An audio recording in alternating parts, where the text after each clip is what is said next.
এই জন্য আমার পর্দানিশীল মা বোনেরা, নামাজ শুধু পুরুষদের জন্য ফরজ তা কিন্তু আল্লাহ বলে নাই। সবার জন্য আমার আল্লাহ পাক রব্বুল আলামিন নামাজকে ফরজ করে দিয়েছেন। নারীর জন্য যেমন নামাজ ফরজ, পুরুষের জন্য নামাজ ফরজ। কথাগণ ঠিক কিনা?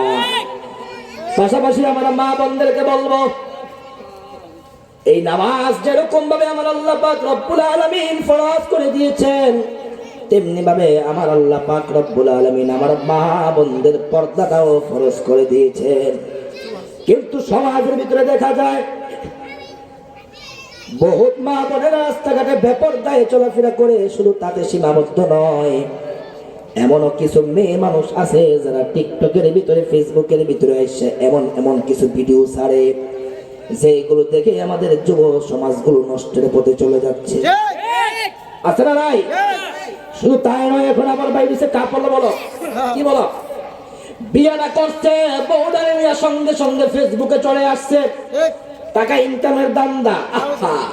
আল্লাহ পুরুষের হাতে দিছে দায়িত্ব, আর পুরুষ দিছে নারীর হাতে দায়িত্ব। আল্লাহ পুরুষে কুরআন শরীফের ভিতরে আমার আল্লাহ পাক রব্বুল আলামিন বলেন, একটা নারীকে চালানোর দায়িত্ব আমি পুরুষের হাতে দিলাম, নারীর সমস্ত চাবি আমি পুরুষের হাতে দিয়ে দিয়েছি। কারণ না, পুরুষের বাম পাজরের হাড্ডি দিয়ে আমার আল্লাহ পাক রব্বুল আলামিন নারীকে সৃষ্টি করেছে। সুবহানাল্লাহ। ঠিক। কিন্তু আমার দেশের বাইরা বুঝতে চায় না, বউডারে ফেসবুকে আনলে ইনকামটা বেশি হবে, বউডার চেহারাটা সুন্দর হলে টিকটকে বউডার ফেস দেখাইতে পারলে ইনকাম বেশি হবে, ইউটিউবের ভিতরে বউডারে নিয়ে আইসা একটু রং নাইস দিতে পারলে ইনকাম বেশি হবে।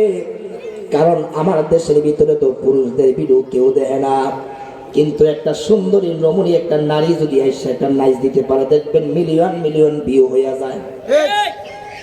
এইগুলা বর্তমান সমাজের সবচেয়ে বড় নষ্ট কালচার, ঠিক কিনা বলে? এইগুলোর জন্য আজকে বর্তমান সমাজগুলো নষ্টের পথে চলে যাচ্ছে। এইগুলার জন্য বহুত সংসারের ভিতরে আগুন লাগতেছে।